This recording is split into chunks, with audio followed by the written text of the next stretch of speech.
Welcome to episode 64 of 100 Days of Data. I'm Jonas, an AI professor here to explore the foundations of data in AI with you.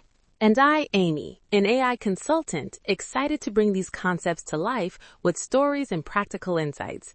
Glad you're joining us. The language of databases, that's what SQL is all about. It's how we talk to data. Right, Jonas. SQL might sound technical, but it's really just a way to ask questions and get answers from databases, like having a conversation with your data. Let's start by breaking down what SQL actually is. SQL stands for Structured Query Language. It's the standard language used to communicate with relational databases. Think of it as the language that lets you ask very specific questions about your data. And by relational databases, you mean the kind that organize data into tables like spreadsheets with rows and columns, right? Exactly. Each table holds data about one kind of thing: customers, products, sales, and so on. The genius of SQL is in how it allows us to access, manage, and manipulate that information, no matter how big or complex the database is. I've seen companies use SQL daily, from retail chains checking inventory levels to banks running fraud detection reports. It's everywhere. Historically, SQL was developed in the 1970s by IBM researchers. Back then, databases were becoming too large and complex to handle with file storage alone. SQL introduced a declarative approach. You tell the system what you want, not how to get it. This was revolutionary. And that shift makes it accessible to non-programmers, right? Instead of writing complicated code, you just write queries that say, for example, give me all the customers who bought more than $1,000 last month. Precisely. That declarative style is a big reason why SQL remains the dominant language for databases today. Let's talk about queries since you mentioned them. In simple terms, these are the questions you ask your database using SQL. Yes, queries are the core. They're essentially statements composed of clauses like select, from, where, order by, and so on. Select is the part that decides what columns or fields you want to see, right? Correct. Select picks the data. From tells the system where to look, the table name. Where filters the data by certain conditions. So if I want to find all customers from New York who made purchases last month, my query would select customer names from the sales table where the location is New York and purchase date is last month.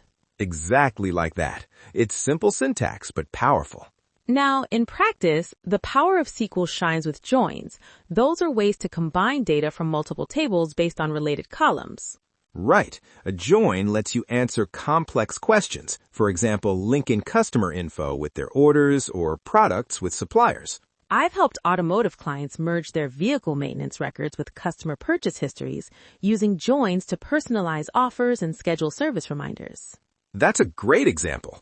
Instead of isolated pockets of data, SQL lets you bring everything together seamlessly. Another key concept is that SQL databases follow a schema, an organized structure defining tables, columns, data types, and relationships. Yeah, I've noticed when companies don't define schemas well, their data gets messy fast. It makes querying inaccurate or slow. Precisely. A good schema is like a well-organized filing cabinet. It speeds up data retrieval and ensures consistency. But I've also seen newer approaches where some businesses use flexible schemas or even schema-less databases like NoSQL, especially when dealing with varied or rapidly changing data. True, but for structured relational data, which is still the backbone of many enterprises, SQL databases remain crucial. Let me share a story from healthcare. A hospital I worked with used SQL to analyze patient records and identify risk factors for readmission. By querying data across treatment tables, lab results, and demographics, they improved care plans. That's a perfect illustration. SQL enables integrating diverse data to generate insights that impact decisions directly. And it's not just healthcare. In finance, banks use SQL queries to look for suspicious transaction patterns and report compliance metrics rapidly.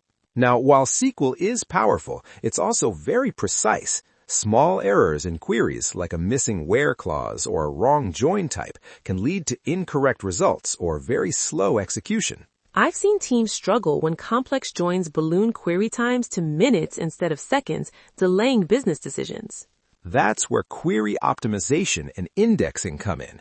Databases use indexes, kind of like book indexes, to quickly locate data without scanning whole tables. And good database architects design those indexes based on common queries, right? So the most business-critical questions get answered quickly.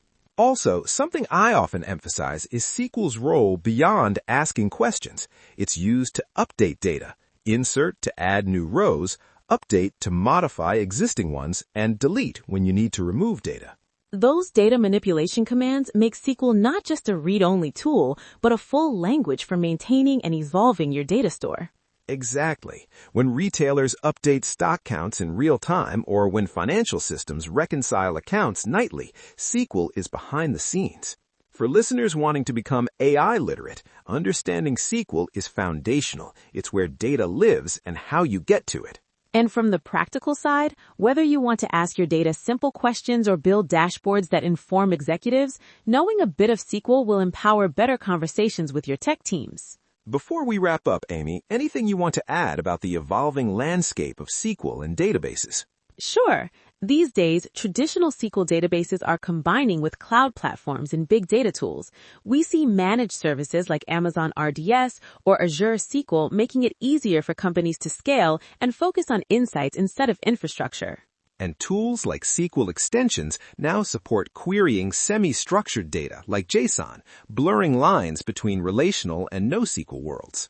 Right, making SQL more flexible while keeping its familiar query language. To sum up, SQL is the language that unlocks the vast world of data stored in relational databases. It's how we select, filter, combine, and manipulate data in ways that power business intelligence and AI. And from a practical view, whether you're in retail, healthcare, or finance, SQL skills translate to clearer insights, faster decisions, and stronger partnerships between business and tech teams. Today's key takeaway, understanding SQL prepares you to communicate effectively about how data is stored and retrieved, an essential skill for any AI-literate professional. My takeaway, don't be intimidated by SQL. It's just a way to ask your data the right questions, and those answers can transform your business.